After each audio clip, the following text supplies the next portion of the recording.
Bonjour à tous et à toutes. Merci beaucoup d'être avec nous aujourd'hui pour cette 13e webconférence autour du sujet de la revitalisation des centres-villes et des centres-bourgs. Donc, je suis Pauline Châtelain, je suis chargée de mission sur cette thématique à Pays et Quartiers de Nouvelle-Aquitaine. Donc, avant de commencer, au cas où certaines d'entre vous participent aujourd'hui à votre premier événement de PQNA, je vais en profiter pour vous représenter le centre de ressources en quelques mots. Donc, on est un centre de ressources sur le développement territorial qui travaille sur de nombreuses thématiques, à la fois un côté politique de la ville et puis un côté développement territorial avec les thématiques de l'agriculture et de l'alimentation, des transitions et de la revitalisation des centres-villes et des centres-bourgs qui nous réunit aujourd'hui. Donc, on travaille à ces sujets à travers la mise en réseau des acteurs et l'organisation d'événements où on vous partage à la fois des outils et des méthodes pour travailler dans le territoire et des retours d'expérience d'autres territoires néo-aquitains qui peuvent vous inspirer sur les thématiques sur lesquelles vous travaillez. Aujourd'hui, le webinaire va traiter de l'adaptation des centres-bourgs au changement climatique. Donc, cette question-là, elle se retrouve dans beaucoup des stratégies de revitalisation de vos communes, mais dans également beaucoup de stratégies de territoire plus larges. On va étudier cette question à travers le retour d'expérience un peu particulier de la commune d'Échiré, dans les Deux-Sèvres, qui a reçu sur l'année scolaire 2023-2024 les étudiants du master UPSMO, donc Urbanisme, Stratégie, Projet et Maîtrise d'ouvrage, de l'Institut d'aménagement, de tourisme et d'urbanisme de Bordeaux. Accompagnés par les enseignants, les étudiants ont travaillé toute l'année sur le terrain d'Échiré pour proposer d'abord un diagnostic, puis un plan guide et une proposition d'opérationnalisation de ce plan guide à travers des orientations d'aménagement et de programmation. Ce travail a permis à la commune de bénéficier d'une nouvelle vision stratégique sur l'aménagement de son centre-bourg et sur l'adaptation de celui-ci au changement climatique. Donc notre question globale, ça va être un peu quelle stratégie d'action pour adapter mon centre-bourg au changement climatique dans le cadre d'une stratégie de revitalisation. Mais on va aussi s'interroger sur une question plus globale de la conjugaison de revitalisation et adaptation au changement climatique et sur les bénéfices de l'intervention de groupes d'étudiants sur son territoire pour avoir une vision nouvelle de sa stratégie. Donc pour ce faire, on va avoir un petit peu 3 étapes dans ce webinaire. D'abord, on va accueillir Christophe Bourriette, qui est architecte, urbaniste, co-gérant d'une agence qui s'appelle Bourriette et Vacansin, et maître de conférence à l'ENSAP, l'École nationale d'architecture de Bordeaux, et également à l'IATU, donc l'Institut d'urbanisme. Il introduira nos échanges en abordant les enjeux qui régissent le sujet de l'adaptation au changement climatique des centres-bourgs, notamment dans le cadre des stratégies de revitalisation et notamment dans le cas d'Échiré. Ensuite, on écoutera un double témoignage. D'un côté, celui de l'élu, le maire d'Échiré, donc Monsieur Thierry de Vautour, qui nous témoignera de la stratégie d'aménagement de sa commune et de son expérience d'avoir reçu les étudiants pendant 1 an. Et on aura également un témoignage du côté des étudiants, avec Héloïse Cherki et François Simbert, qui viennent d'être diplômés du master UPSMO cette année. Ils témoigneront de leur découverte du territoire d'Échiré et de leur travail sur ce sujet sur toute l'année 2023-2024. Donc, à la suite de ces temps d'entretien, un temps d'interview croisée de tous nos témoins nous permettra de leur poser mes questions et puis les vôtres que vous aurez pu poser sur l'onglet questions. Donc, tout d'abord, on va commencer sans plus attendre par Monsieur Christophe Bourriette, donc architecte et également maître de conférence à l'ENSAP et à l'IATU, qui va nous proposer un peu un cadrage du sujet.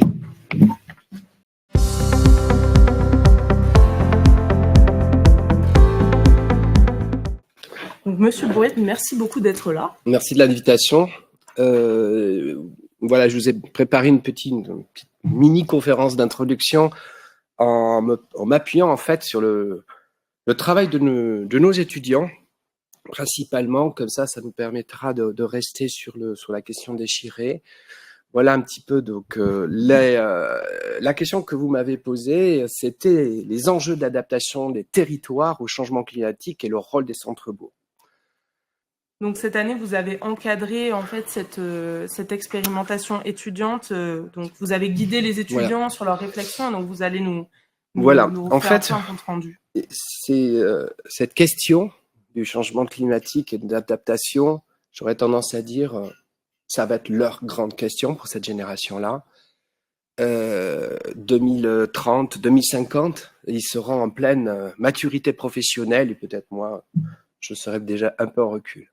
Alors, juste par rapport justement pour penser un petit peu cette question de l'adaptation, je vous propose en fait, à mon sens, de croiser 3 enjeux. Donc, rapidement, un petit focus sur les impacts du changement climatique en Nouvelle-Aquitaine. Attention, parce qu'il y a des différences par rapport au reste du territoire de la métropole, mais aussi peut-être aussi passer par la question d'une critique d'un modèle d'aménagement du territoire centré depuis ces 25 dernières années sur la métropolisation, dont on voit aujourd'hui les limites, et face aux défis, donc peut-être dépasser d'apparence divergences pour croiser les enjeux et faire converger des stratégies d'adaptation, on verra en quoi. Voilà, rappelons que pourquoi les urbanistes et les architectes et les paysagistes sont au centre du dispositif, c'est que, rappelons qu'effectivement, une très grande part des effets de serre et de l'émission de carbone vient des questions d'aménagement de bâtiments. Et qu'en fait, et que 80% aussi des émissions proviennent des questions d'énergie. Donc, assez rapidement, on voit bien que travailler sur le bâtiment, sur l'aménagement, et puis globalement, pour en limiter nos impacts, ça aura une action très forte sur l'ensemble des territoires. Donc, effectivement, attention aussi à ne pas rappeler que les constructions neuves ne représentent que 60% des émissions, c'est-à-dire qu'il reste 40% dans la question du bâtiment qui va être liée à ses performances énergétiques en soi. Donc effectivement, les impacts en Nouvelle-Aquitaine ne sont pas du tout neutres. Vous voyez qu'ils seront, selon les estimations de Météo France, de l'ordre de 1,4 à 1,7 degrés en Nouvelle-Aquitaine. Vous voyez que c'est légèrement plus que les Pays de Loire, mais les plus exposés seront la région méditerranéenne, on le sait bien. Mais ce qui est intéressant encore, et c'est là qu'on rentre déjà dans notre sujet encore plus précisément, c'est que vous voyez entre la côte basque, le littoral landais, qui profitera quand même de la présence de l'océan, et la Creuse ou la Corrèze, qui sont dans les terres un petit peu plus centrales de notre région, il y a des différences de 0,3 à 0,4 degrés. C'est-à-dire qu'effectivement, les questions ne se posent pas tout à fait pareilles au sein même de notre région. On aura aussi des épisodes de vagues de chaleur qui vont se répéter et qui poseront des questions aussi d'habitabilité. Là aussi, avec les territoires les moins exposés aux océans, que sont la Corrèze et la Creuse, qui seront elles aussi particulièrement touchées. Des vagues de froid, éventuellement, pourront se situer avec des phénomènes qu'on vient de rencontrer tout récemment, avec un 15 degrés au mois de septembre ici à Bordeaux. D'autres questions se poseront, des cumuls de neige dans les Pyrénées, ou d'autres choses encore. Les enneigements qui vont fortement être impactés, des phénomènes de tempête qui restent quand même encore relativement maîtrisables et dont les scientifiques sont encore peu sûrs des événements, et plus globalement des phénomènes de sécheresse et échirés particulièrement touchés par des problèmes liés à cela, qui sont les retraits d'argile, qui deviennent un risque majeur dans les années à venir sur notre territoire néo-aquitain, qui est un bassin sédimentaire. Incendie, nos amis landais et nord sud girondins l'ont bien ressenti ces dernières années, avec là pour le coup un petit peu moins de choses à attendre sur la Corrèze. Et la montée des eaux, plus globalement, alors à l'échelle effectivement du littoral, mais aussi par conséquence des risques d'inondation, des plans de risque qui vont devoir être repensés pratiquement commune par commune, parce que la plupart de nos communes, ayant souvent été fondées sur des réseaux fluviaux, sont forcément donc exposées à cela. Un exemple juste pour traduire cela, il se trouve que j'ai travaillé avec l'équipe de la communauté Pays Basque, la ville de Bayonne, sur les enjeux basques. On voit effectivement des perspectives de plus en plus de journées chaudes, et aussi l'émergence de plus en plus d'événements de pluviométrie exceptionnels qui seront ici impactés au cœur donc, du Pays Basque et des Pyrénées-Atlantiques. Voilà, donc on n'est pas sur ce qu'on appelle un réchauffement global, on va avoir simplement plus chaud. Non, on va devoir écrêter les choses, avoir être bousculé plus régulièrement, donc être dans des capacités de réactivité, de résilience beaucoup plus quotidiennes. Voilà, donc en fait, demain, donc concentration des épisodes, des phénomènes de canicule plus courants, gonflement d'argile, et avec tout ce que l'on peut identifier aujourd'hui comme éléments de cadrage. Alors ces éléments, en fait, effectivement, les étudiants les ont déjà identifiés. Vous voyez à gauche un petit dessin qui montre les potentialités de montée des eaux sur un des hameaux déchirés. Et puis, plus globalement, une carte que vous connaissez bien aussi, qui sont les zones susceptibles d'être touchées par les submersions marines sur le territoire néo-aquitain, particulièrement Charente, Gironde, mais vous voyez que ça descend dans Bordeaux, quasiment jusqu'à Libourne. Ces éléments-là, en fait, et c'est ça qui est intéressant, la génération contemporaine d'étudiants les ont parfaitement intégrés et savent, en fait, voilà, les identifier. Vous avez ici 2 éléments de leur diagnostic. La question des retraits d'argile à échirer, la question des questions d'inondabilité sur le territoire déchiré, qui sont appelées dès le départ dans leur réflexion et qui donc ne font que d'une certaine manière, la question d'aborder une réhabilitation de centre-bourg d'abord se pose déjà par une question de la maîtrise des connaissances de territoire. Donc moi, ce que je synthétise, c'est que le réchauffement climatique ne touchera pas toutes les régions de la même manière. Le réchauffement climatique, c'est des disparités entre les bourgs. Un bourg égale une problématique singulière et à chaque centre-bourg, ses atouts et ses faiblesses. Du coup, l'un des premiers défis, c'est de poser un diagnostic contextualisé, localisé et de partager des expériences, mais ne pas les dupliquer, être lucide, mais non pessimiste. Voilà, l'idée, c'est justement de regarder clairement les choses pour mieux, d'une certaine manière, les anticiper, voire les combattre. Donc effectivement, vous voyez cette carte que je n'ai pas inventée. Voilà, c'est une carte d'un des groupes d'étudiants, échirés, résilients face au changement climatique. Et moi, je pose la question, est-ce que les centres-bourgs ne seraient pas les nouveaux espaces d'innovation face au réchauffement climatique? Voilà. Et ça partira effectivement par une analyse diagnostique élargie dans le contexte d'un centre-bourg ici à Échiré. Vous voyez différentes cartes, paysages, typologie bâtie. Voilà la méthode, on part un peu plus loin et après on va préciser, rentrer dans l'échelle du centre-bourg. Rappelons aussi que peut-être que l'ère des métropoles, qui a été fortement marquée dans l'ère de l'Anthropocène, donc cet âge de la Terre où l'homme aurait fondamentalement, de son action, modifié le climat, la métropolisation en a été, tous les scientifiques le disent, un des moteurs actuels.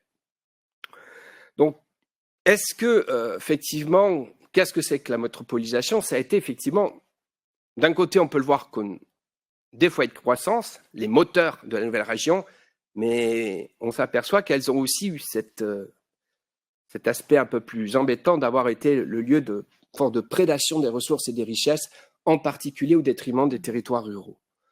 Voilà, donc effectivement, ce qu'il faut comprendre, c'est qu'effectivement, cette concentration d'économie et de puissance s'est faite autour de l'économie de la connaissance, de l'innovation. Mais moi, je me demande si, effectivement, est-ce qu'elle n'a pas atteint ses limites? Gentrification, piscines bondées, crèches débordées, déclassement de certaines populations, inéquité, îlots de chaleur, etc., stress et pollution. Et d'autres incertitudes, rejets, qui sont constatés par les habitants de métropole, d'une forme des inhumations. Trop de densité serait peut-être amené à des difficultés de cohabitation, tentation du repli sur soi, les métropoles se détachant du reste du territoire avec des logiques d'entre-soi. On peut se poser plein de questions. Est-ce que, après avoir été des lieux de créativité, ça ne serait pas actuellement plutôt des lieux de conformisme, un peu néo-bourgeois? Est-ce que les métropoles ont un peu fait le tour de leur capacité d'innovation? On peut se demander aussi sur la pérennité à long terme de cette société des loisirs. Voilà, on a parfois l'impression que le Bordelais passe son temps à boire des coups dans des bars et des restaurants. Et puis cette durabilité du bonheur par la consommation. D'autres choses, plus graves encore, l'individualisme, poussant au vieillissement dans la solitude, et probablement plus largement des changements de modèle de croissance. Les villes Sont-elles toujours bonnes pour la santé? Et peut-être bientôt des péages urbains achevant l'isolement.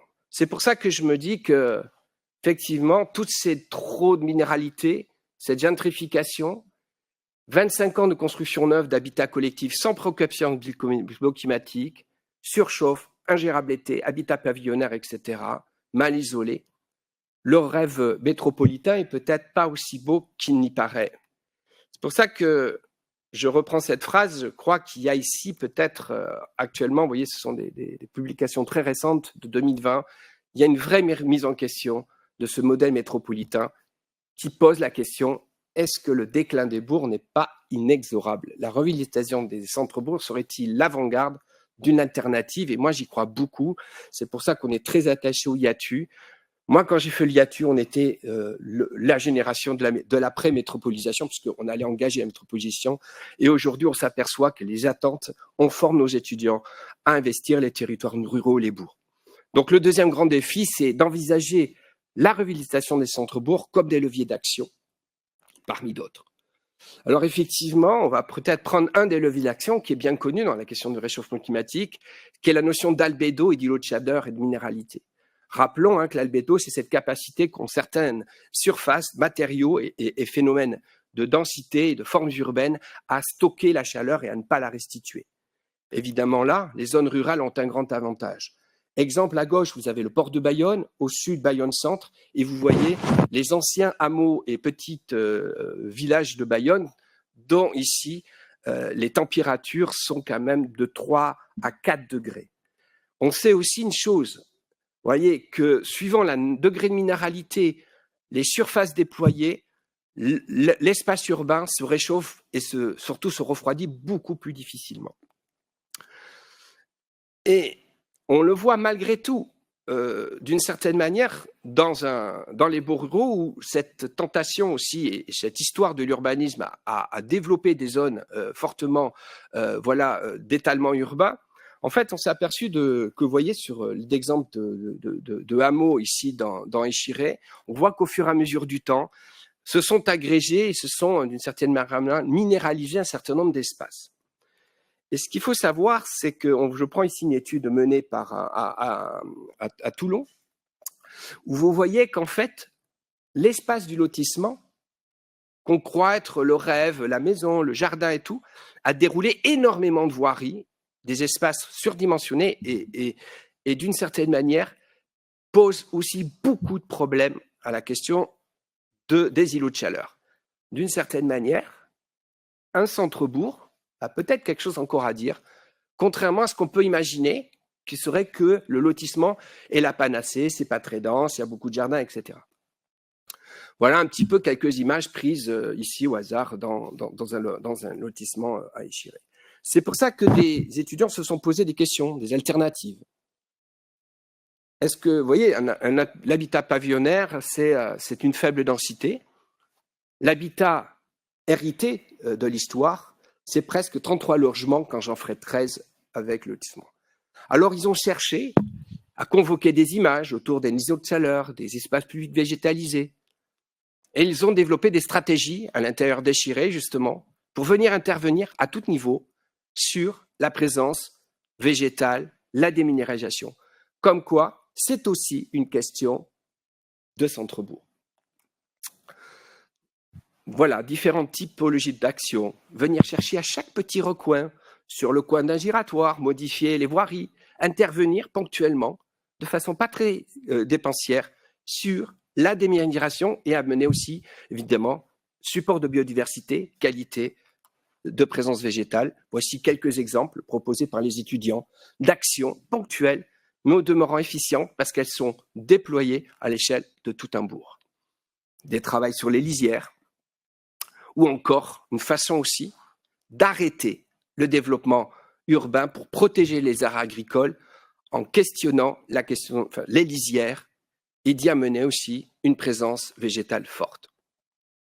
Donc effectivement, changement climatique, revitalisation des centres-bourgs, on pourrait y voir des points de convergence évidents.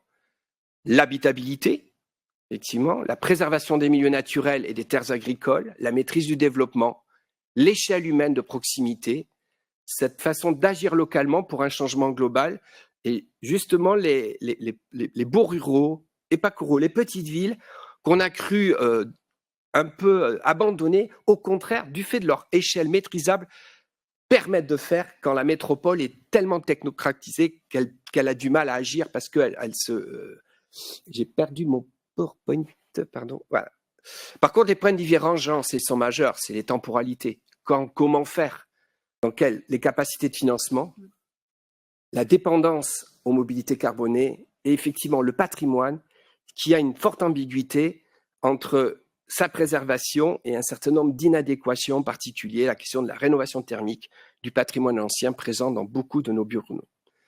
Donc d'autres points de divergence, voilà, l'habilitation par rapport à des coûts de rénovation, la réduction de l'albédo, donc cette capacité stockée contre évidemment la nécessité de maintenir l'accessibilité du stationnement, des voiries, l'offre de services de proximité qui peut aussi lutter contre un héritage de formes urbaines très étalées ou de mobilité douce. Mais il y a plein de façons de résoudre ces points de divergence et c'est ce que je vais finir par vous développer. Les temporalités, il s'agit de calculer court, moyen, long terme, d'inscrire cela dans la continuité de l'action, et monsieur le maire en parlera. La gestion des ressources sur 2 ou 3 générations, comme le savaient faire nos anciens. La dépendance aux mobilités carbonées, pensant réversibilité, adaptabilité, ne fixons pas les usages de l'espace public de façon aussi normative qu'on a pu le faire par le passé. Réfléchir à l'échelle d'un bassin de vie et des réseaux de solidarité. Quant au patrimoine, trouver une cohérence entre l'action et renouvellement des valeurs de représentation et le coût global des matériaux. On sait que demain, peut-être ce qui a été le plus facile d'utiliser des matériaux neufs, le coût en énergie va augmenter. Donc, par conséquent, il pourrait être... Alors, dans ces processus de revitalisation, faut que j'accélère un petit peu. Vous les connaissez. Je vais en identifier quelques-uns. L'attractivité du centre-bourg, habitat, espace public, fréquentation, fonction de proximité, qualité architecturale et vie culturelle. La transition autour des questions énergétiques, la solidarité, a été traduite par le travail des étudiants en posant un certain nombre d'hypothèses. La réhabilitation des démolitions soignées et choisies pour justement permettre de nouvelles ventilations naturelles, aérer des îlots et des rassemblés. Travailler aussi pour mieux comprendre le déjà là. Et vous voyez des exemples aussi de travaux où les étudiants sont allés extrêmement dans la précision pour que les nouvelles constructions soient non seulement signifiantes du point de vue patrimonial, identitaire, mais aussi engagent la rénovation thermique.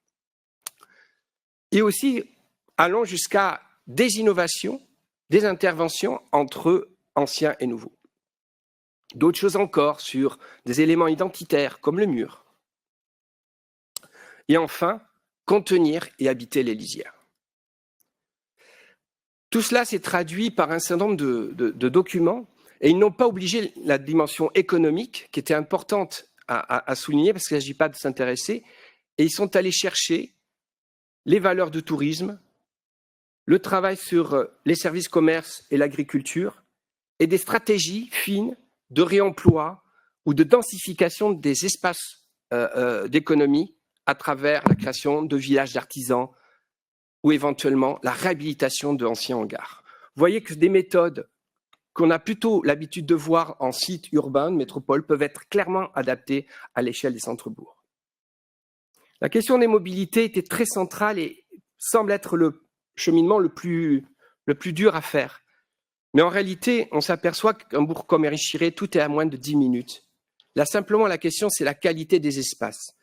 Et les étudiants ont énormément insisté, puisqu'il va falloir réduire à la fois notre dépense énergétique, mais optimiser et essayer d'abandonner un peu nos voitures à l'intérieur aussi des centres-bourgs. Voilà, différentes façons d'envisager les choses. Retrouver des échelles de proximité, inviter à faire le tour du bourg dans une balade, la balade du dimanche matin, ou éventuellement travailler sur le partage de l'espace.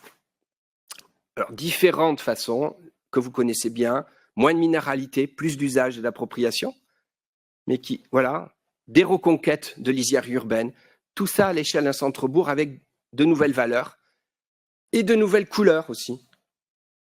Voilà, amener des tonalités un petit peu plus naturelles. Tout cela s'est traduit par un certain nombre d'orientations pour le centre-bourg. Je vous les passe rapidement parce que je voudrais conclure sur l'échelle du territoire. En fait, ce qu'on s'aperçoit, je le disais en préalable, le diagnostic doit être à l'échelle du territoire. Des réponses de cœur de bourg permettent de centrer et d'agir, mais on ne perd jamais qu'en fait, par effet de conséquence, c'est le territoire qui en profite. Et ils vont évidemment chaque fois travailler en itération entre le centre-bourg, les hameaux, pour développer, là aussi, des stratégies beaucoup plus larges à l'échelle de tout le territoire, en particulier effectivement à l'échelle du plan guide, des transformations du paysage, trames vertes, présence végétale, qui viennent se confondre avec les questions d'inondabilité pour faire d'une contrainte un atout. D'autres, voilà, un exemple où faisant de la Sèvre le cœur même du projet de territoire, qui devient aussi un vecteur de mobilité. On voit ici à Cœur de Bourg et plus globalement à l'échelle de tout le territoire.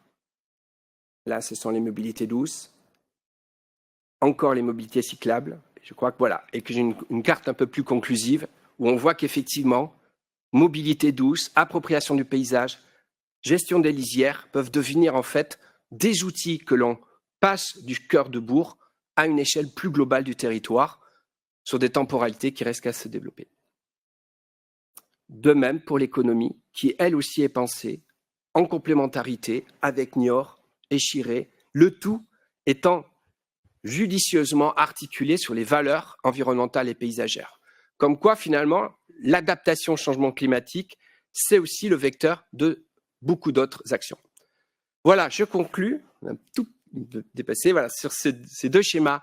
Oui, c'est complexe. Voilà, des étudiants qui ont eu l'honnêteté de mettre ça dans leur rendu. Il faut connecter des choses, mais j'adore cette dernière conclusion. Tout est une question d'équilibre entre différentes choses. C'est un petit peu le message qu'on voulait faire passer. Merci. Merci beaucoup, M. Bourrier, pour cette introduction un peu globale sur les enjeux de la revitalisation et de l'adaptation des centres-bourgs au changement climatique. On voit bien la manière dont il faut absolument se charger de cette question de la revitalisation comme d'une question finalement qui est à l'intérieur de la question de l'adaptation et qui est un levier de cette adaptation de nos territoires. On voit bien également la manière dont avoir le travail des étudiants en urbanisme sur son territoire, ça peut ouvrir de nouvelles fenêtres, de nouveaux regards sur cette adaptation. Et enfin, la manière dont finalement on pourrait se dire que ce travail sur le centre-bourg, c'est un travail sur une fenêtre resserrée, mais dont ce travail sur le centre-bourg, finalement, ça a un impact sur le territoire global.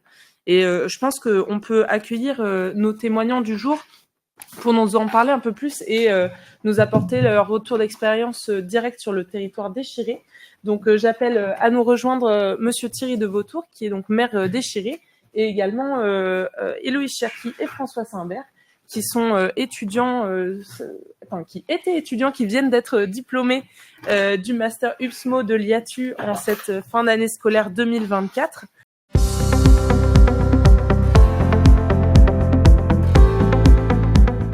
Donc, merci de nous avoir rejoints aujourd'hui à tous les trois.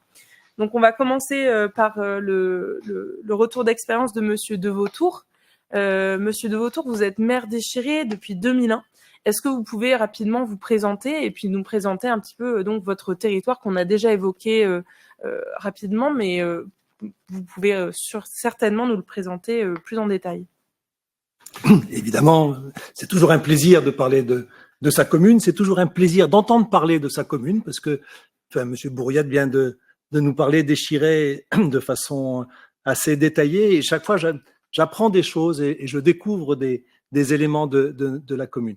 Et donc c'est pour ça que c'est aussi un vrai plaisir et une vraie chance d'avoir reçu les étudiants et suivi leurs travaux, et puis de pouvoir en parler aujourd'hui devant vous. Échiré, c'est une commune donc des Deux-Sèvres, ayant rejoint la Nouvelle-Aquitaine à l'occasion des nouvelles régions. Dans les Deux-Sèvres, Échiré appartient à une communauté d'agglomération, celle du Niortais, donc fait partie des 40 communes qui appartiennent à la communauté d'agglomération du Niortais, qui, je le dis maintenant parce que c'est important, à son SCOT évidemment, mais aussi à travailler sur son PLUID qu'elle a approuvé en début 2024, donc qui est très structurant dans l'organisation de l'urbanisme de notre commune, de l'aménagement du territoire de notre commune. Échiré, c'est donc 3600 habitants, ayant franchi le seuil des 3500, dont tous les urbanismes savent que c'est un seuil important. Enfin, il n'y a pas que pour l'urbanisme, mais c'est un seuil important dans la vie d'une commune de franchir 3500 habitants. On l'a franchi au 1er janvier 2023. Donc, c'est une commune qui est structurée. J'ai retrouvé une partie de cette structuration dans ce que disait Monsieur Bourriette, qui est structurée par la pierre, la terre et l'eau. La pierre, parce que c'est la pierre calcaire qui a permis de bâtir évidemment les maisons, mais aussi les murs, mais aussi les lavoirs, enfin tout le patrimoine bâti structurant de la commune. C'est la terre, parce que on est 80% de terre agricole, et donc la terre argileuse a permis l'élevage et l'agriculture de notre commune, et l'élevage et l'agriculture ont créé le fait que Échiré a une renommée aujourd'hui mondiale, puisque le beurre d'Échiré, qui est le meilleur du monde, hein, tout le monde le sait, le beurre d'Échiré est exporté en Asie, en Amérique et partout dans le monde.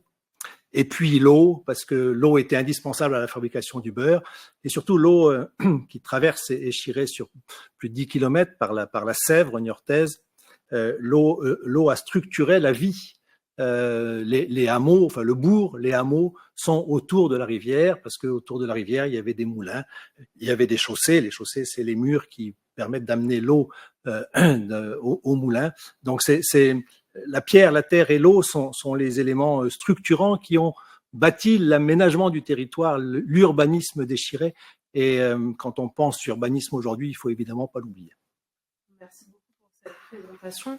Avant l'expérimentation, votre équipe municipale avait déjà mené un travail de stratégie de territoire, et notamment sur la question de l'aménagement du centre-bourg. Est-ce que vous pouvez nous faire un peu un résumé de où en était votre réflexion avant d'accueillir les étudiants sur la commune?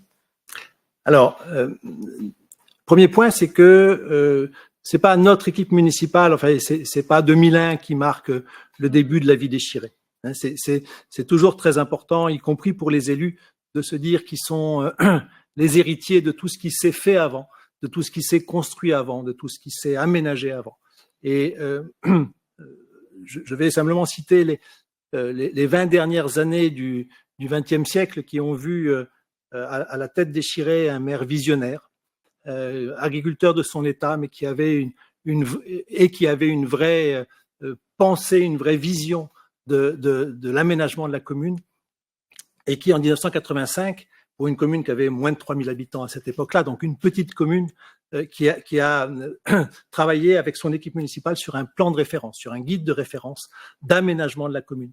Donc, dont l'objectif était de donner une vision des 30-40 prochaines années d'organisation spatiale de la commune, avec l'organisation de tout ce qui tournait autour de l'école et des activités scolaires, de l'organisation de tout ce qui tournait autour du sport, de l'habitat, de l'accueil des anciens. Voilà. Donc il y a eu une spécialisation et une organisation du territoire qui a permis d'ailleurs, et ça rejoint ce que disait M. Bourriette, qui a permis aussi de donner au centre-bourg toute sa force et toute sa valeur, parce que ça a permis de déterminer que dans le centre-bourg, on pouvait faire toutes les fonctionnalités, on pouvait développer toutes les fonctionnalités qui étaient nécessaires à la vie du village et de la commune. Voilà. Donc, cette période-là de la fin du XXe siècle est évidemment très importante. Nous, on est arrivés donc avec une équipe municipale en 2001. J'étais loin d'être un urbaniste, et l'équipe municipale était loin d'être composée d'urbanistes. Et même, pour tout vous dire, si à cette époque-là on m'avait demandé ce qui était important dans la commune, j'aurais dit il faut bien gérer, faut j'aurais cité tout un tas de sujets, j'aurais pas cité l'urbanisme. Voilà. Et puis, au fur et à mesure du temps, bon, j'ai eu la chance de durer, donc j'ai eu la chance d'apprendre. Et aujourd'hui, je peux vous dire que le plus important dans une équipe municipale, c'est de s'occuper de l'urbanisme. Parce que l'urbanisme et l'aménagement du territoire, c'est la façon dont les gens vivent. Le rôle des élus, c'est de s'occuper que les gens vivent bien, que les gens vivent heureux, que les gens vivent facilement. Et donc, c'est par l'urbanisme, c'est par la façon dont on aménage la commune, c'est par la façon dont on aménage non seulement le bourg, mais aussi les hameaux, puisque M. Bourriette l'a montré, Échiré, c'est un bourg, mais c'est aussi 5 hameaux. C'est la façon dont on aménage et les fonctionnalités du bourg et les relations entre le bourg et les hameaux, que les gens vivent mieux, mais les gens vivent bien et que les élus remplissent leur travail. Vous l'avez dit, l'aménagement du centre-bourg et cette vision un peu à long terme, c'est un apprentissage pour soi. Et ça vous a amené en 2023 donc à répondre à cet appel à manifestation d'intérêt pour recevoir les étudiants qui eux aussi font cet apprentissage de l'aménagement. Et en 2023, quand vous avez répondu à cet appel, c'était quoi votre commande, votre besoin auquel vous vous êtes dit, bah là, les étudiants vont pouvoir répondre à cette question? Alors, la réflexion, donc, elle s'est faite en 2023 pour la réponse à l'appel, mais elle était le fruit une suite d'actions qui était, on finissait une réflexion sur Échiré 2040, donc essayer de prévoir les 20 prochaines années. On finissait l'aménagement du bourg qui avait permis de passer d'une organisation des flux, notamment des flux de circulation, d'une orientation nord-sud à une orientation est-ouest, en utilisant les moyens de communication et notamment des moyens structurants. Donc, il y avait eu une vraie évolution du bourg et une vraie perspective par notre étude Échiré 2040, notamment de meilleures connexions entre la rivière et le centre-bourg, considérant qu'on avait plutôt développé la partie terrienne et que la relation avec la rivière était encore à construire. Et donc, 2023, cet appel à projet permettait de poursuivre cette réflexion-là et surtout de se dire, parce que c'était ça qui nous paraissait important, de se dire comment est-ce qu'on emmène toute la population dans cette révolution qui est devant nous, révolution dans l'aménagement du bourg, mais surtout révolution devant tous les enjeux qui, depuis plusieurs années, alors plusieurs années quand on n'est pas des spécialistes du sujet, il y a des gens qui pensent environnement, climat depuis évidemment des dizaines d'années. Quand on est au cœur d'un village, les enjeux d'évolution climatique, les enjeux d'adaptation au choc énergétique, on les prend un peu quand ils arrivent. Ça veut dire on a subi le choc énergétique en 2022-2023. Ça veut dire qu'on a des températures dans les classes qui, au mois de juin, commencent à atteindre des seuils qui deviennent plus supportables. Voilà, mais ça, on le vit quasiment au quotidien et on le vit quand ça se passe. Et donc, notre préoccupation était comment est-ce que on arrive à transformer le bourg, à continuer à le faire vivre, le bourg et les hameaux, tout en embarquant toute la population et tous les acteurs, parce que quand on veut faire les choses un peu différentes, il faut aussi trouver des architectes qui réfléchissent différemment, des artisans qui savent construire un peu différemment, des promoteurs ou des lotisseurs qui pensent un peu les lotissements ou les promotions immobilières un peu différemment. Voilà. Donc comment est-ce qu'on amène tout le monde à ces modifications et à ces changements de comportement? Et donc, il y a un constat du fait qu'il faut changer et il faut prendre une bifurcation un petit peu et de comment est-ce qu'on porte au final politiquement ce changement-là. Et du coup, ça m'amène à ma question suivante de comment est-ce que l'équipe étudiante et son travail sur l'année, qu'est-ce que ça vous a apporté à vous et à votre équipe municipale, que ce soit les élus ou les techniciens, dans cette vision de la stratégie d'aménagement du centre-bourg et de ses hameaux? Alors d'abord, ça nous a amené une vision de gens extérieurs à la commune et qui arrivaient avec toute leur fraîcheur, aucun a priori, aucune position de gens qui sont déjà assis dans des certitudes. Voilà. Donc ça, c'est l'intérêt de travailler avec des étudiants, enfin, et évidemment à ce niveau aussi d'études, c'est qu'on est face à des individus qui sortent du cadre dans lequel nous on est dans nos réflexions. Donc c'était évidemment pertinent, et c'est ça qui nous a intéressés, c'est de travailler avec des étudiants, d'autant plus qu'on venait d'embaucher une jeune qui avait un doctorat d'aménagement du territoire et qui évidemment nous avait déjà beaucoup apporté. Et donc en travaillant avec toute une équipe, donc une vingtaine d'étudiants qui avaient un peu son profil, on s'est dit ça va nous faire exploser dans nos façons de faire, dans nos façons de réfléchir, et puis ils vont nous amener évidemment tout un tas de bonnes idées qu'on n'aura plus qu'à aller piocher et prendre. Voilà. Et donc c'est pour ça qu'on a adhéré à cette idée-là et qu'on a répondu à cet appel à projet. Et aujourd'hui, donc ça fait quelques mois que le travail des étudiants est terminé. Le rendu final était en fin avril 2024. Donc vous avez un petit peu de temps de recul. Quelles sont vos conclusions sur ce temps d'expérimentation après? Alors, une conclusion, d'abord de beaucoup d'intérêt dans leur processus, enfin, et de beaucoup de passion dans ce qu'ils ont mis, parce que j'ai découvert, enfin, qu'ils s'intéressaient à Échiré. Et donc, c'était aussi une belle surprise de voir que des jeunes qui venaient de toute la Nouvelle-Aquitaine et même d'ailleurs ailleurs, parce que je crois qu'il y avait des Lyonnais, enfin bon, s'intéressaient à notre petite commune, mais s'y intéressaient vraiment, hein, c'est-à-dire que notamment lors de leur première période d'immersion dans la commune où ils ont couché chez l'habitant, il y a eu véritablement une volonté de comprendre, de vivre la commune, de s'en imprégner.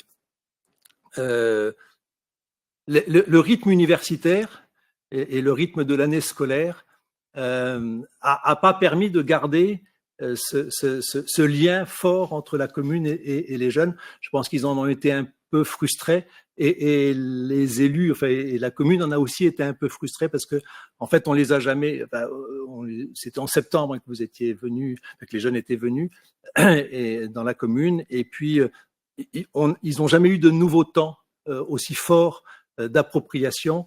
On a plutôt échangé par mail. Il y a eu des séquences sur Bordeaux, mais il y a eu un peu de regret de ne pas avoir continué cette imprégnation dans la vie communale qui aurait permis, je pense, de plus parler, écouter, être en lien avec la population, parce que c'est quand même ça qui en final est important, c'est que toute la population s'approprie les sujets. Donc évidemment une grande chance d'avoir eu ces jeunes et en même temps un peu de frustration de pas avoir pu plus être en relation avec eux et qu'ils soient plus eux. Je crois qu'ils ont été un peu déçus. Enfin, ils vont le dire tout à l'heure s'ils veulent, mais je crois que ils auraient aussi apprécié d'être plus imprégnés dans la vie de la commune. Voilà. Donc il y a cette forte question du lien en fait entre les étudiants, les élus, les techniciens, toutes les autres personnes qui habitent le territoire au quotidien et qui le font vivre, qui vous semble hyper importante pour la compréhension du territoire. Et je pense que ça va être aussi le rendu que les étudiants vont nous en faire tout à l'heure. Ma question là, c'est un peu une question de perspective. C'est qu'est-ce qui attend Échiré là, dans les années qui viennent, en termes de sa stratégie d'aménagement et de revitalisation, et notamment de mobilisation de toute cette équipe, élus, techniciens, habitants, autour de ce projet d'adaptation de votre centre-bourg et de ses hameaux? Alors, qu'est-ce qui attend Échiré? C'est une question, moi, qui me hante en permanence. C'est-à-dire que comment bien préparer la commune, ses habitants, aux 20, aux 30, aux 40 prochaines années. C'est la question qui voilà, préoccupe les élus en permanence, parce que tous les actes qu'on pose, toutes les décisions qu'on prend sont impactantes. Enfin, il n'y a pas de grandes et de petites décisions. Chaque décision est impactante. Donc, comment arriver à prendre en compte tous les facteurs qui aujourd'hui sont importants dans l'aménagement du territoire. Comment arriver à prendre en compte tous ces facteurs, comment arriver à mobiliser tous les acteurs, c'est-à-dire à trouver les bons interlocuteurs qui vont savoir bien faire la maison d'aujourd'hui, qui vont savoir bien faire le lotissement d'aujourd'hui et de demain. Voilà. Et cette question-là, elle est centrale. Comment prendre en compte les enjeux, pas simplement financiers, même s'ils sont importants, mais les enjeux financiers, on arrive toujours à les résoudre. Mais les enjeux climatiques, les enjeux environnementaux, les enjeux énergétiques, les enjeux de coût de l'électricité, les enjeux de rénovation thermique des bâtiments, enfin, tous ces éléments-là, comment les intégrer les uns dans les autres pour prendre des décisions dans lesquelles on ne se trompe pas pour aujourd'hui, mais aussi surtout pour dans 20 ou 30 ans. Et en prenant en compte aussi les modifications extrêmement importantes de comportement des individus, quel sera, le rôle de la mobilité demain sera au moins aussi essentiel qu'aujourd'hui, mais quels seront les outils de la mobilité demain?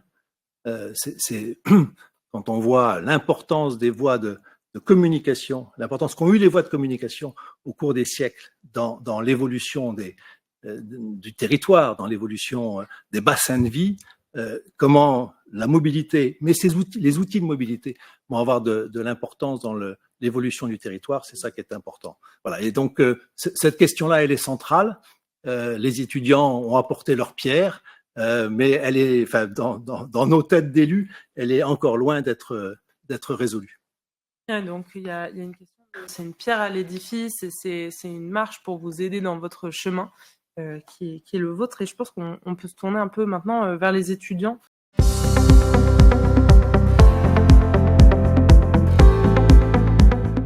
Donc François Simbert et Loïc Cherki, vous venez d'être diplômés de votre master UPSMO à l'IATU de Bordeaux. Vous avez travaillé donc toute l'année qui vient de passer sur le territoire déchiré. Il y a à peu près 1 an, jour pour jour, vous le découvriez pour la première fois.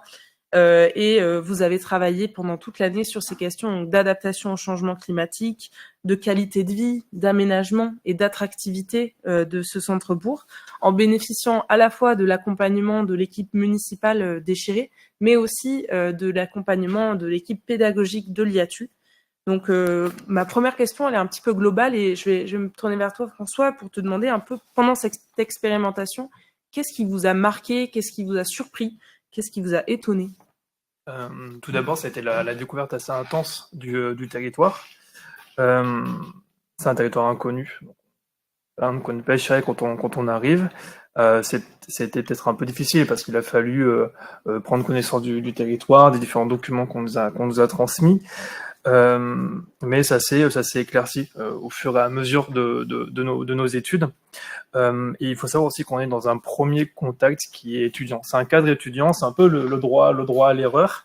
Et on a eu la chance d'être accompagné par une équipe pédagogique présente à notre écoute, qui nous a beaucoup aussi questionné sur nos analyses. Et on avait aussi des élus aussi qui étaient très présents, comme vous disiez, par mail, même quand on était sur le territoire, mais aussi par mail. Et ça, ça a vraiment été important pour nous de savoir qu'on avait une vraie équipe pédagogique et des élus et techniciens présents pour nos analyses et pour notre travail d'étudiants. Aussi, ce qui nous a marqué, alors je me fais un peu le porte-parole des étudiants, ce qui nous a marqué aussi, c'est l'engagement fort des élus. Sur des questions assez actuelles, quand même, la transition écologique en milieu rural, c'était très intéressant pour nous, et les élus avaient de vraies attentes qui étaient vraiment claires, une vision politique très affirmée, et pour nous c'était vraiment intéressant. C'est notre première vraie commande publique, et d'avoir des élus qui avaient une vraie ambition, un vrai cap, et qui nous portaient un peu dans notre analyse, c'était essentiel, et ça a même été très motivant pour nous. Concernant notre première approche, notre regard initial sur la commune, tout d'abord, pour nous, c'est une commune dynamique. On arrive sur le territoire déchiré, on entre par le sud de la commune, on atterrit au centre-bourg, et on a une commune avec des aménagements assez récents, assez qualitatifs, un peu convivial, avec une halle récente. Enfin, on a une commune, pour nous, en premier abord, très dynamique. On se dit, incroyable. Chiré a l'air vraiment très sympa, et qu'est-ce qu'on vient faire ici? C'était un peu la question au début, et progressivement, et c'est là un peu le jeu de l'urbaniste, c'est de rentrer un peu plus en détail sur le territoire, et on se rend compte que Échiré, c'est un grand territoire communal, avec une identité pas particulière, rurale, mais avec plein de petits hameaux. Et c'est très intéressant, on a un centre-bourg qui est visuellement, enfin, qui nous paraît bien, mais à côté, on a plein de petits hameaux, de petits villages qui composent le territoire communal. Aussi un développement dans le sud du centre-bourg, un développement pavillonnaire, donc des années 60. Et voilà, et c'est là où on voit nos terrains de jeu, en quelque sorte, comment nous, on peut apporter notre pierre à l'édifice, comme vous dites. Et c'est là où on a compris toute l'importance du terrain, en fait. Pour mieux comprendre les enjeux à identifier sur la commune. Donc, on a réalisé une première visite, on a dormi chez l'habitant. On a aussi participé à un temps fort, l'inauguration de la caserne des pompiers intercommunale d'Échiré, et c'était super intéressant parce qu'on a rencontré différents élus, mais aussi acteurs décentralisés avec la présence de la préfecture. Mais on a surtout eu un temps fort à la fin où on a pu parler avec les élus, leur parler un peu des enjeux du territoire, et après dormir chez l'habitant, aussi dormir chez quelques élus, et c'était vraiment très intéressant parce qu'on a eu tous ces temps d'échange, même si ça a été effectivement, la frustration, c'est de ne pas être venu plus souvent dans la commune, mais bon, malheureusement, on avait aussi d'autres travaux étudiants, mais oui, c'est un peu la frustration qu'on a, mais en tout cas, les temps d'échange qu'on a eus ont été vraiment essentiels, donc merci beaucoup pour ça, ça nous a beaucoup aidé en tout cas. Et si on revient plus, moi, sur mon groupe, parce qu'on est divisé en groupes, si on revient plus sur notre groupe, il y a une vraie diversité des étudiants. Donc, même si on est tous en master d'urbanisme, on a tous des parcours assez différents, initialement en licence. On a des géographes, on a des juristes, et on a des étudiants de sciences politiques. Et on a tous apporté un regard particulier, avec des antécédents qui nous venaient de nos études, et ça a apporté un regard assez contrasté sur la commune. Chacun a apporté un peu de son analyse liée à son expérience, et ça, c'était vraiment très intéressant. Ça nous a beaucoup challengé, c'était une belle aventure. Et pour terminer, on a fait un plan guide qui était très sympa, enfin, je pense très professionnel, je l'espère en tout cas, que vous ait été utile. Et il y a peut-être un peu cette frustration, mais c'est un avant-goût du monde professionnel, c'est de se dire, voilà, on a un plan guide qui nous paraît complet, qui a satisfait les profs, et derrière on se dit, bon, mais voilà, on passe le bébé à des techniciens, et il y a un peu la frustration de se dire, bon, mais qu'est-ce que ça va devenir, quelles actions vont être retenues, est-ce que notre vision, vous allez la maintenir ou pas, et voilà, effectivement, il y a un peu cette frustration de savoir ce qui va devenir après, mais en soi, c'est une première expérience où, effectivement, quand on est urbaniste, des fois, on intervient sur tout le temps du projet, mais des fois, on n'intervient que sur certaines phases. Et là, on a intervenu sur la première phase diagnostic avec un plan guide, et voilà, et on passe le relais à d'autres techniciens, et on fait confiance. François, là, tu nous parles de la manière dont cette expérimentation, c'était un peu pour vous aussi de mettre un premier pied dans le monde professionnel, une première commande publique, un premier vrai travail au niveau professionnel. Et je voulais vous demander, peut-être Héloïse, tu pourras nous apporter cette réponse. Qu'est-ce que cette expérimentation, ce travail d'une année vous a apporté en tant que futur urbaniste, en tant que futur professionnel? D'abord, c'est un apprentissage de fond, je pense. Comme disait Monsieur Bourriette, on a beaucoup étudié en tant qu'urbaniste d'abord les métropoles, le développement de la métropolisation. Je parle avec mon expérience personnelle, et pour la première fois, on va dans un bourg plutôt rural, et donc ça nous permet d'appréhender des connaissances sur la ruralité, sur les enjeux, sur la diversité des solutions à apporter.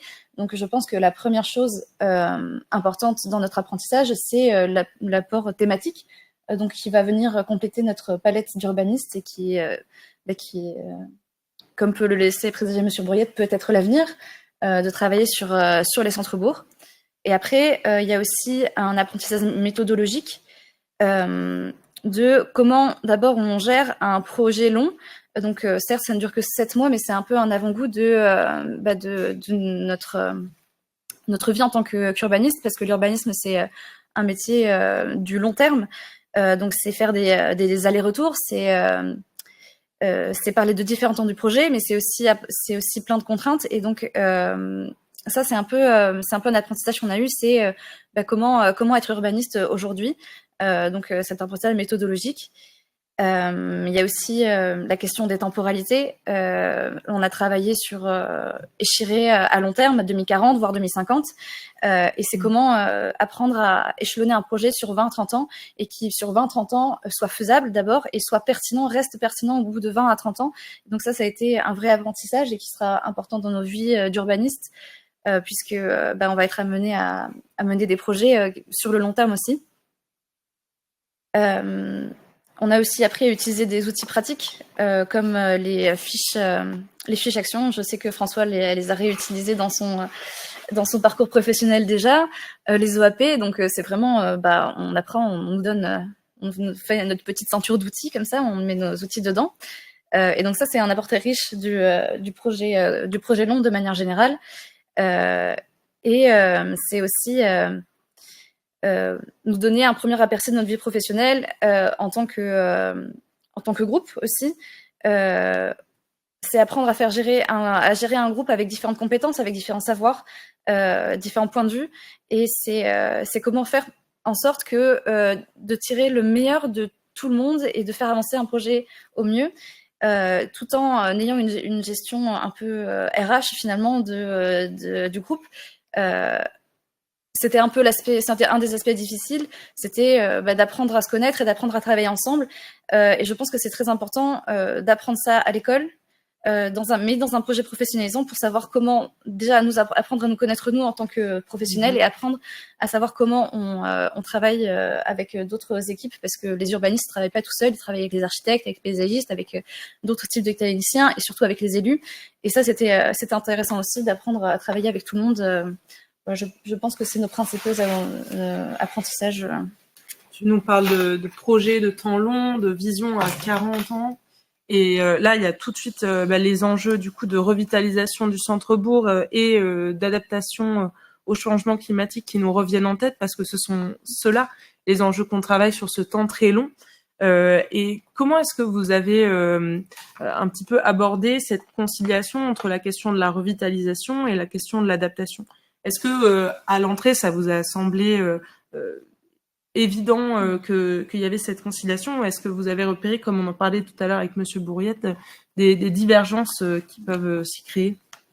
Déjà, la revitalisation, c'est une politique qui, à mon sens, fait référence à l'attractivité, comment on redonne de la vie dans un territoire pour qu'il soit attractif pour les personnes qui vont venir y habiter, qui vont venir être usagers des centres et des alentours. Et donc, c'est comment concilier cette attractivité, cette volonté d'attractivité avec la transition écologique. Ça peut être difficile parce que l'attractivité peut facilement être en contradiction avec la transition écologique. Ça peut paraître en premier lieu incompatible, parce que quand on veut faire de l'attractivité, on veut miser sur les atouts du territoire. Par exemple, dans un territoire plutôt rural, un des points les plus attractifs, c'est quand même l'habitat, c'est le logement, c'est une belle maison avec un grand jardin. Le modèle du lotissement a très bien fonctionné, parce que c'est un peu réaliser un rêve de beaucoup de Français, sauf que ça fait faire de l'étalement urbain, de l'artificialisation, et aujourd'hui la question se pose. Pareil avec les mobilités. Une commune attractive aujourd'hui, une commune rurale surtout, c'est une commune qui est accessible. Je pense à Échiré notamment par rapport à Niort, où beaucoup d'Échiréens vont travailler à Niort. Et aujourd'hui, si Échiré est attractive aussi, c'est parce qu'elle est très très bien accessible en voiture. Il y a plusieurs routes départementales, des routes vraiment structurantes. Et donc, ça peut paraître incompatible, l'attractivité et la transition écologique, parce que justement, quand on veut développer l'attractivité, donc la revitalisation, on veut faire des aménagements qui soient attractifs, et pour l'instant, c'est un peu ce modèle auquel les habitants pensent quand ils pensent attractivité. Mais on peut faire des projets de revitalisation et donc d'attractivité de manière à les faire en parallèle avec la transition écologique. Par exemple, notre groupe avec François a proposé, ce qu'a montré à l'écran à un moment Monsieur Bourrette, une infrastructure végétale, donc mettre en place des continuités végétales, les étaler sur tout le village, partir de la sève, aller jusqu'à des nouveaux parcs, mais aussi faire de la végétalisation dans des petits trous. Et donc c'est une manière de faire de l'attractivité malgré tout, parce que si le premier prisme, c'était quand même la biodiversité, c'est aussi un élément de cadre de vie, d'avoir cette fraîcheur, cette nature, et c'est aussi une aménité qui est très recherchée quand on est par exemple un métropolitain qui veut aller s'installer en ruralité, on cherche cet aspect proche de la nature. Et donc, sur certains projets, de certaines manières, c'est conciliable de faire les deux. Par ailleurs, c'est important pour moi, d'abord développer les politiques de transition écologique et après de voir comment ça peut s'adapter à l'attractivité et au cadre de vie. Donc c'est peut-être sur ça qu'il y aurait des questionnements, parce que la compatibilité est liée, mais c'est comment, sur cet aspect, faire des projets faisables, attractifs, mais surtout qui respectent les politiques de transition écologique. Monsieur de Vautour, vous souhaitez rebondir un petit peu sur cette question du lien entre attractivité et adaptation au changement climatique? Oui, parce que ce qui est dit par nos deux jeunes étudiants, alors qu'ils sont peu étudiants, ils sont diplômés, donc voilà, nos deux jeunes professionnels, c'est comment on concilie les aspects réglementaires, les aspects d'orientation stratégique, les aspects qu'on retrouve dans les orientations des SCOT ou dans les propositions des PLUID, comment on concilie cela avec l'action politique elle-même et sa mise en œuvre. Voilà. Et c'est ça qui est compliqué en fait. Hein. C'est d'arriver. C'est pas le SCOT ou c'est pas le PLUID qui crée la vie de la commune. C'est l'action politique qu'on met en œuvre à partir de ces éléments structurants.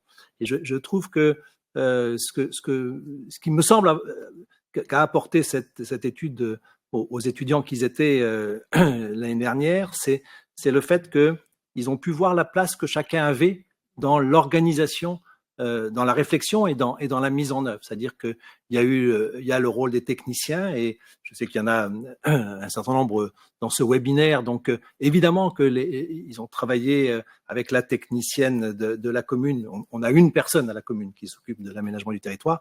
C'est déjà bien, mais on en a qu'une. Mais aussi les techniciens du service de l'AGLO qui s'occupe de l'aménagement du territoire et donc du SCOT, du PLUID. Donc ça a été les interlocuteurs. Ils ont eu le rôle du bureau d'études qui amène son expertise, sa compétence, son regard extérieur. Et puis, ils ont eu le rôle des élus qui ont tenu leur place, je crois, dans l'affirmation des orientations politiques. Voilà, c'est ça aussi qui me semble intéressant dans ce que vous avez vécu, c'est que vous avez vu le rôle et l'apport de chacun des trois acteurs que je viens de citer, sans parler évidemment de la population qui reste au centre de tout parce qu'il faut l'embarquer dans le changement. Merci beaucoup. Enfin, je pense que ça résonne énormément avec ce que tu viens de dire, Héloïse, sur comment est-ce qu'on trouve les bons équilibres, comment est-ce qu'on trouve les bons chemins.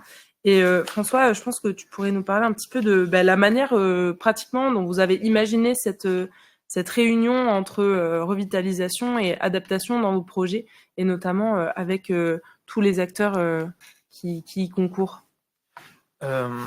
Oui, alors effectivement, au début, pour nous, c'était la nécessité de diagnostiquer.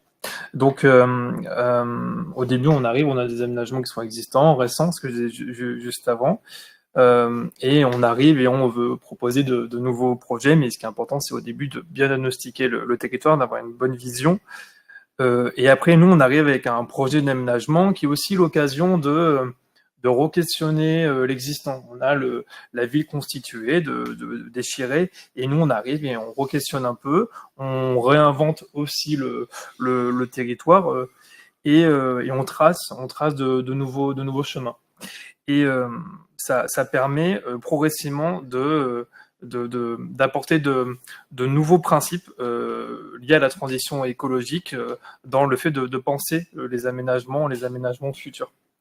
Il y a aussi une vraie nécessité donc de cette culture, de la culture de la transition écologique, parce qu'on a des acteurs du territoire, donc élus et techniciens, qui ne sont pas forcément formés à la transition écologique parce que c'est quand même assez récent, parce que ça bouge aussi énormément.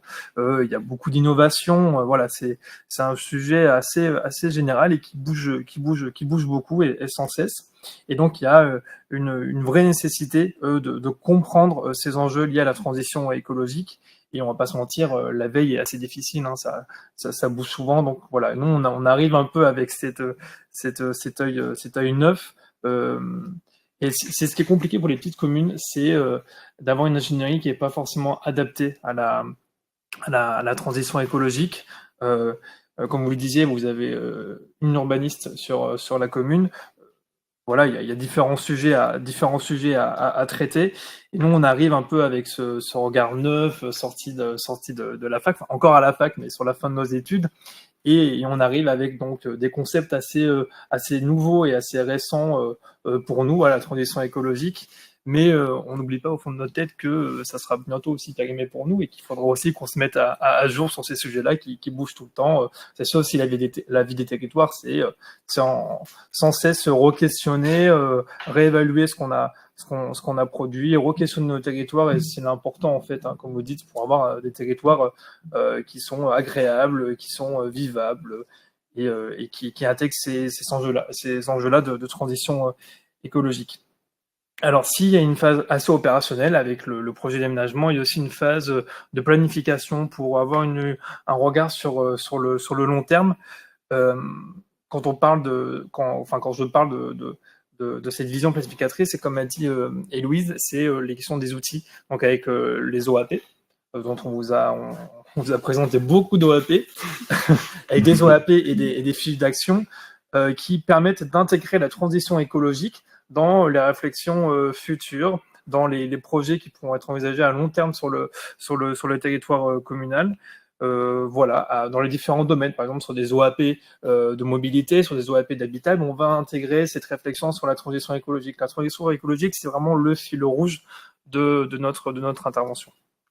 Et pour terminer, et vraiment c'était la pierre angulaire de toutes nos réflexions, de tout ce que nous avons produit, et aussi c'est une question qui a été essentielle pour vous, enfin c'est un sujet qui a été essentiel pour vous, c'est l'acceptabilité sociale de ce que nous vous proposons, parce que transition écologique, c'est un terme qui peut comment dire, amener à des questionnements, à des craintes ou des réticences de la part des habitants, parce qu'on utilise souvent ces mots, et qu'est-ce que ça veut dire derrière. Et nous, l'enjeu fort, c'était de proposer des ambitions qui sont entendables et acceptables par les habitants. Et pour cela, c'est la co-construction, en fait. C'est, comme vous dites, intégrer l'habitant du début jusqu'à la fin. Et c'est grâce à ça, c'est grâce au fait qu'on intègre les habitants dans cette co-construction que les actions peuvent se pérenniser, bien sûr, peuvent être compris parce que c'est essentiel, et peuvent être améliorées. Ça veut dire que nous, initialement, on arrive avec un regard assez technicien d'étudiants sur un territoire que eux, les habitants, connaissent très bien parce qu'ils y vivent. Donc voilà, ils nous permettent de nous re-questionner tout le temps sur ce que nous avons pensé initialement. Ça permet aussi pour eux d'accepter aussi plus facilement le projet, et nous de nous re-questionner sans cesse en fait sur ce que l'on propose. Là, on se parle d'un côté, il y a eu la question embarquer tout le monde, tous les acteurs, élus, techniciens, opérateurs, habitants. Là, on se parle encore de la co-construction. Et donc, dans tout ça, pour moi, il y a un peu une question d'imaginaire. Au final, il y a un peu une question de mise en récit et de vision de son territoire à long terme, et de se projeter dans un territoire qui a transitionné, entre guillemets, ou qui a vraiment engagé sa transition, et de l'imaginer comme une chose positive pour son territoire et pour sa vie d'habitant. Et je voulais vous demander, à vous, on n'arrête pas de vous dire que vous êtes les œils neufs, une nouvelle vision et tout ça. Comment est-ce que vous imaginez cette transition écologique dans les territoires ruraux ? En tant qu'étudiant, on n'invente rien. Elle est déjà là, la transition écologique. Et c'est ça qui me paraît important de dire, c'est que l'imaginaire, il est déjà là. La transition écologique dans les bourgs et dans les territoires ruraux, les deux notions sont naturellement compatibles parce qu'il y a cet aspect identité villageoise, identité rurale qui est très importante et qui permet de faire cette transition écologique. Par exemple, je sais qu'à Échiré, il y a tout un récit, tout un imaginaire et toute une réalité aussi sur les agriculteurs, sur les terres agricoles et sur la préservation, l'amélioration, la préservation des terres agricoles et l'amélioration des conditions de travail des agriculteurs et de la biodiversité autour, par exemple, des haies agricoles. C'est un imaginaire qui existe déjà, qui est déjà travaillé.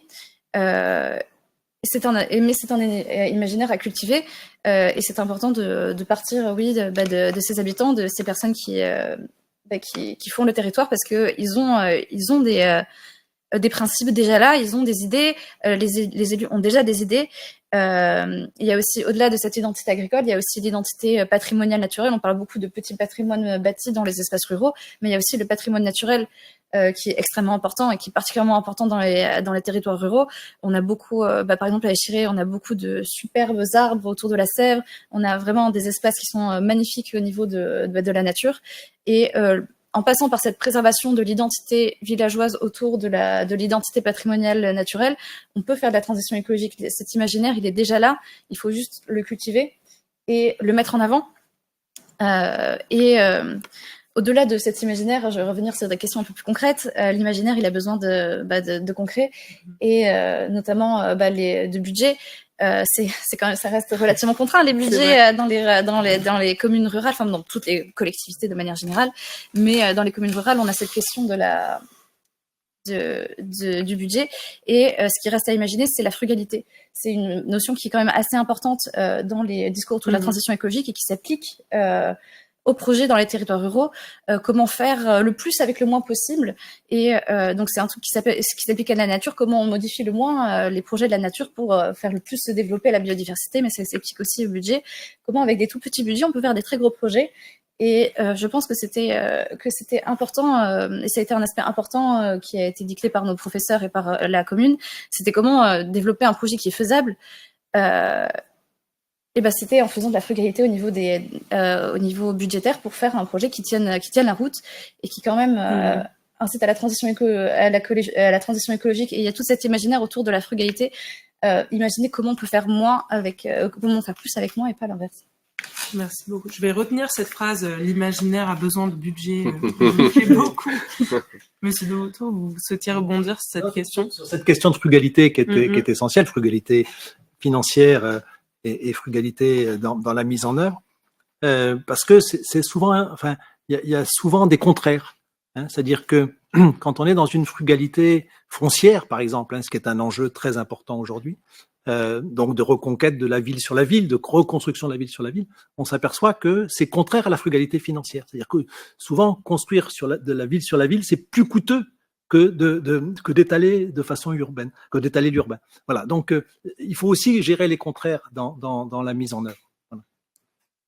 Je vois dans le chat une question un petit peu technique sur cette question des fiches actions, des OAP, et de bien comprendre le livrable qui a été produit par les étudiants. Donc, de mon côté, ce sera mis tout ça dans une synthèse que je proposerai sur le site de PQNA avec des explications, mais peut-être équipe pédagogique, équipe étudiante, si vous voulez revenir un peu sur des détails techniques en fait de ce rendu et de ce qui a été proposé à la commune. Oui. Pour arriver à faire 20 minutes, j'en ai fait 23, j'ai relu 450 pages. C'est 450 pages, avec pas une ligne à jeter du travail de ces étudiants. Quand on voit, divisé en 3 parties, un diagnostic territorial, un plan guide et une déclination qu'on va qualifier de préopérationnelle pour que les élus aient quelque chose, une trace de ça, une trace qui s'inscrit effectivement dans les outils d'urbanisme qui aujourd'hui finalement sont assez réduits. J'ai coutume de dire qu'on a hérité d'outils d'urbanisme de la croissance. Quand on pense les ZAC et choses comme ça, les permis déménager, on a probablement un chantier à ouvrir sur la réinvention de nos outils d'urbanisme par rapport à l'existant. Monsieur le maire le rappelait, ils seront quand même beaucoup plus économiquement et de faisabilité d'aller étendre un lotissement à un autre. Donc là, c'est intéressant parce que du point de vue des enseignants, moi je me projette vis-à-vis de mes 2 étudiants qui sont à côté de moi pour les 10 années à venir. Je ne sais pas forcément de leur apprendre ce que moi je sais d'aujourd'hui, mais les donner, en fait, ce que j'aime dire, apprendre à apprendre. Et puis on a un mantra quand même au IATU depuis sa création, un bon projet, c'est un projet faisable. Sinon, le reste n'est que spéculation, on se fait plaisir et on, à bon compte, on se paye de mots. Donc là, c'est vrai qu'effectivement, c'est poser une question, et ça revient aussi un petit peu au sujet que vous m'aviez demandé d'introduire, c'est-à-dire que on s'aperçoit qu'il faut aujourd'hui manipuler 2 types d'outils, des OAP dites sectorielles, thématisées autour tel endroit dans le bourg, autour de l'église, de la mairie, tel tellement foncier. Mais aujourd'hui, ce qui est pour l'instant pratiqué principalement dans les grandes métropoles, et encore pas toutes, qui sont les OAP thématiques. Et justement, je trouvais que c'était un bon outil. Et donc, il y a eu plein d'OAP thématisés autour de la Sèvre, des mobilités, pour prendre du recul et penser le territoire aussi en tant qu'opération d'aménagement. Et pas seulement du seul point de vue réglementaire. dont le maire ne s'en sortait pas, en fait. Il y avait besoin de ça. Et donc, c'était intéressant parce que voilà, la revitalisation du cœur de bourg, et du territoire sont liés. Et on joue avec ces 2 types d'outils. Voilà, un petit peu et quand je les ai relus, je me suis dit, waouh, ça tient la route, il y a énormément de contenu.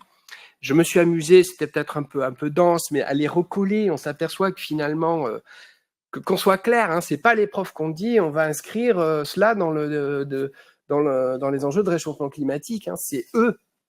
C'est eux qui prennent ça en main. On n'a rien à dire. Eux, ils arrivent et quand ils se projettent, ils arrivent avec ça comme, je sais pas, comme logiciel de lecture finalement. Et c'est en ça, quand on dit renouvellement de regard, c'est simplement cette génération, elle arrive avec ça. Mais elle est extrêmement, réaliste. Moi, ce qui m'a beaucoup intéressé, et ça, c'était quelque chose qui était assez exigeant, et Monsieur le maire et son équipe ont toujours été assez ferme là-dessus, il faut que ça soit précis. Chaque OAP, même à l'échelle de toute la commune, quand on le regarde dans le détail, chaque lieu, peut-être aurait-il fallu encore d'y revenir, mais chaque lieu est choisi pour ce qu'il est, et identifié. Voilà, voilà. Et ça, c'est un élément important. C'est cette exigence que nous avons enseignants de rentrer dans la précision. Et ils me connaissent, je les embête avec ça, surtout ceux qui viennent de Sciences Po, de Géo, qui savent très bien écrire, dessiner, c'est où, il se passe quoi, et dans quel temps, etc. Une dernière chose que je voulais dire, qui est importante, qui a été rappelée par les étudiants, c'est l'idée de l'interdisciplinarité. C'est-à-dire ça, à mon avis, ce qui moi, me saisit toujours, c'est qu'il n'y a pas, on commande pas un projet de paysage, un projet de mobilité.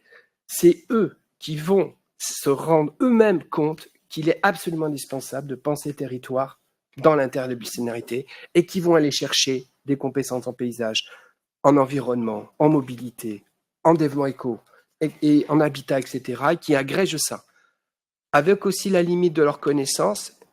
Voilà. Mais ils savent que de toute façon, à un moment, il va falloir, comme le dernier schéma le montre, aller se connecter à d'autres choses. Et c'est ce que j'aime bien comme, voilà, un petit peu du poisson assez précis.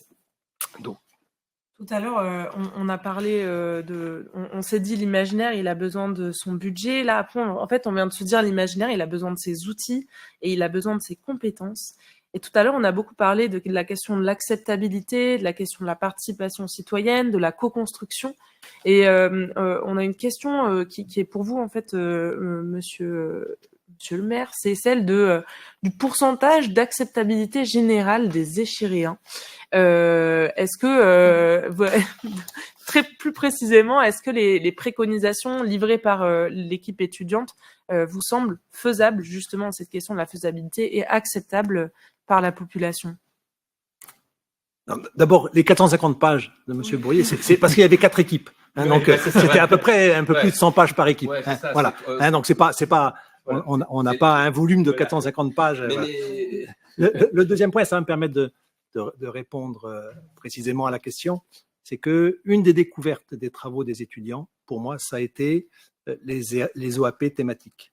C'est-à-dire que, pour moi, les OAP, c'était quelque chose que j'avais découvert en 2011-2012 quand on avait fait le PLU de la commune. Et c'est un truc qu'on a vécu pendant 10 ans comme on s'était trompé dans chaque ligne qu'on avait écrit, sur chaque OAP qu'on avait écrit sectoriel. C'est-à-dire que là où on pensait qu'il fallait faire une haie d'arbres, évidemment que c'était pas possible techniquement le jour où on voulait le faire. Enfin bon.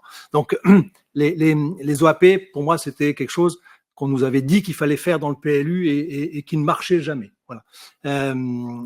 Alors on les a retravaillés dans le cadre du PLUID. Je pense que tout le monde a progressé sur ce sujet, mais ça restait quand même dans mon esprit des OAP sectoriels, c'est-à-dire en fonction d'éléments de secteur de la commune. Et puis moi j'ai découvert avec les travaux d'étudiants les OAP thématiques, et je pense que les OAP thématiques, ça peut raconter une histoire. Voilà, c'est ce qui était évoqué tout à l'heure.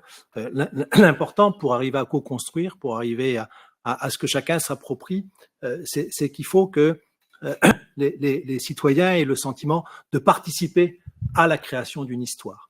Et on ne crée pas une histoire par des OAP sectorielles, mais je pense qu'on peut créer des histoires par des OAP thématiques. Voilà. Donc inventer par thème, par idée, par grande fonction, inventer la commune de demain.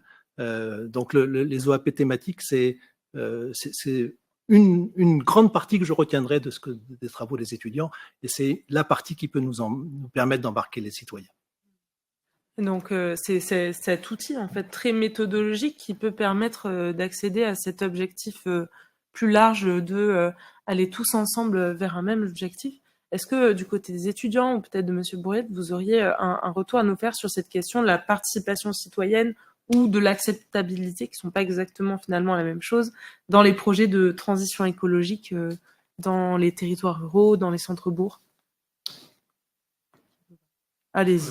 Non, mais alors effectivement, moi déjà je souhaiterais qu'on sorte du discours extrêmement dramatique et extrêmement anxiogène.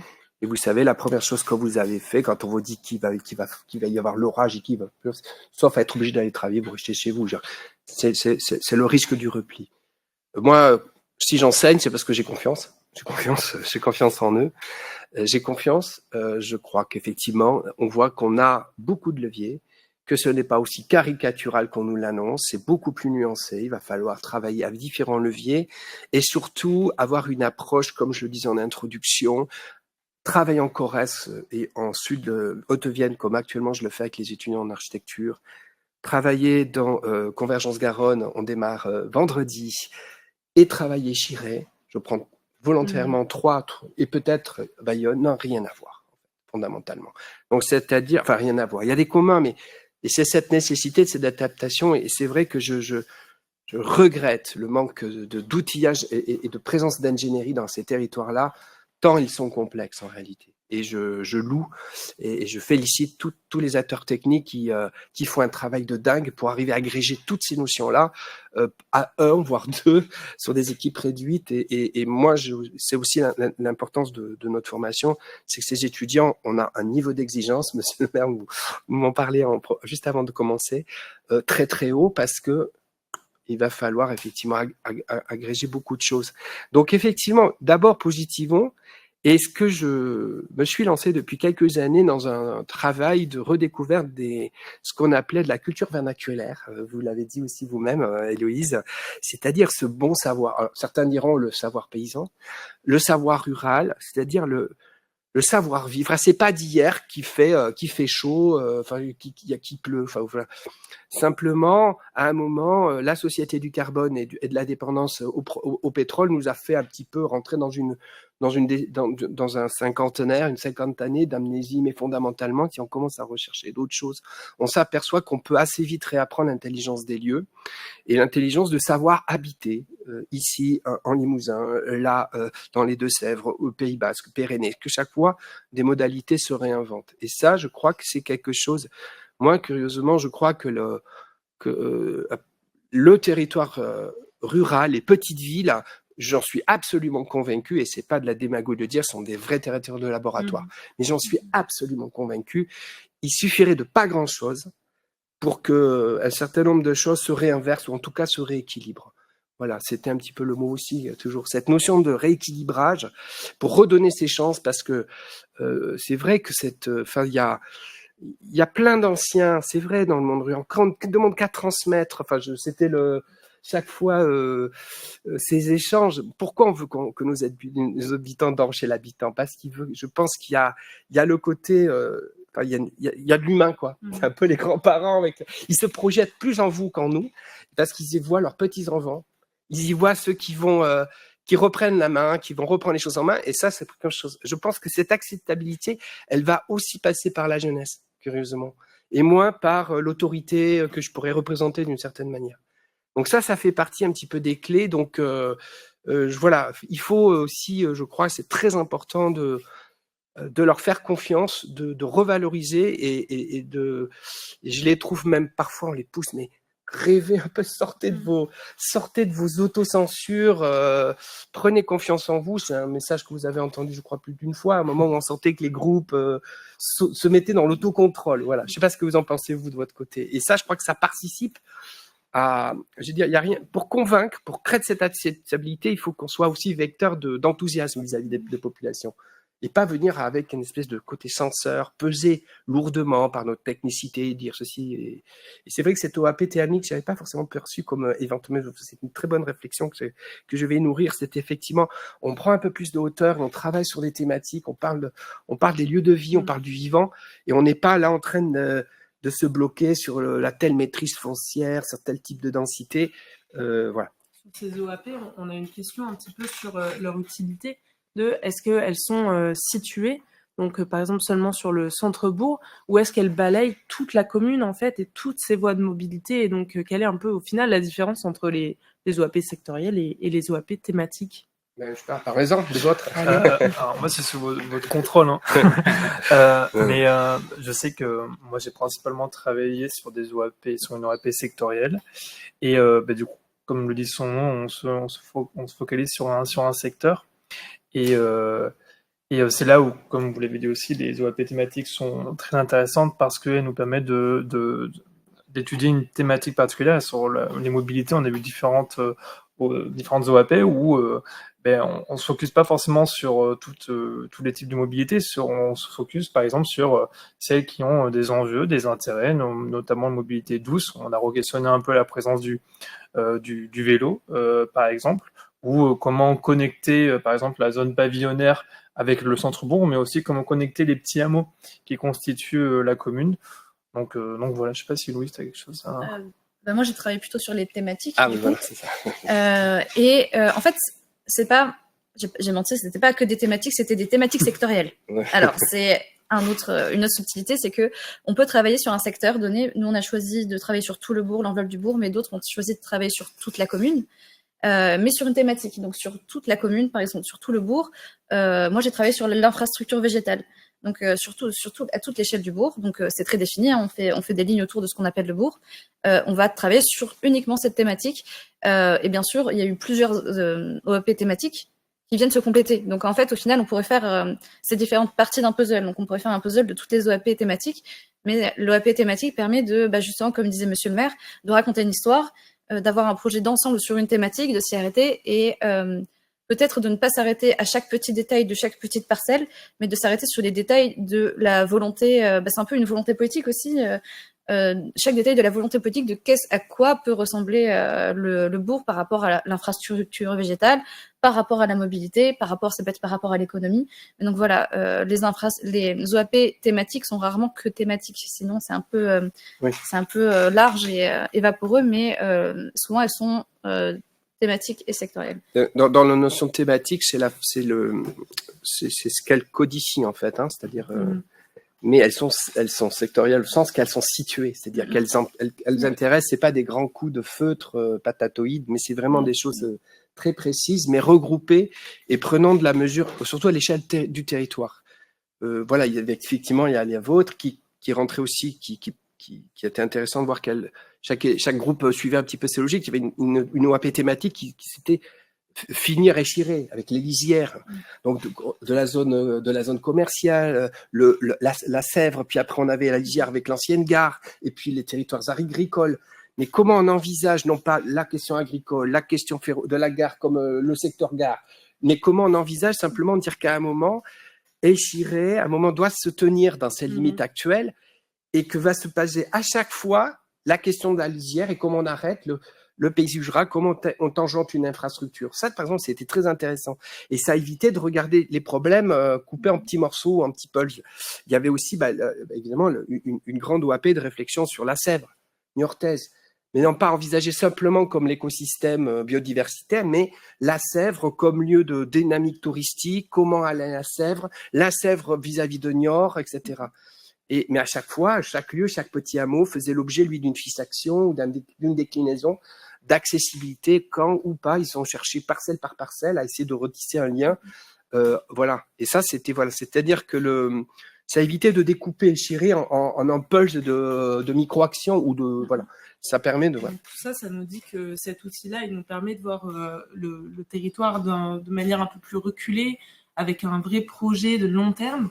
Et on a une question sur cette question de démarche de projet, de l'idée que ce travail avec l'équipe universitaire a travaillé en mode projet avec l'équipe élue et la chargée de mission. Et la question, c'est un peu, et la suite, est-ce que cette dynamique projet, elle a pris au sein de l'équipe communale et est-ce que ça va continuer sur le long terme?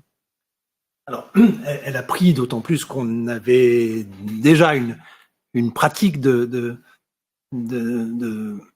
travailler sur des projets court, moyen et long terme. Ce qui est clair aujourd'hui, c'est que le sujet sur lequel on est vraiment concentré, c'est sur les conséquences énergétiques liées qu'on vient de vivre et les conséquences qu'on doit mettre en œuvre sur l'ensemble des équipements publics de la commune, mais pas que. Enfin, c'est la ressource énergétique. On avait déjà une chaufferie bois, mais on pense aujourd'hui géothermie.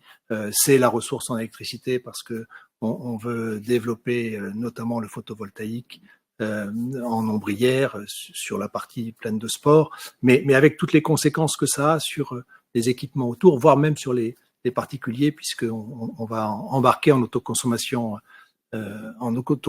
collective une bonne partie de la commune. Voilà, donc notre projet aujourd'hui, c'est vraiment centré là-dessus parce que c'est un enjeu très important.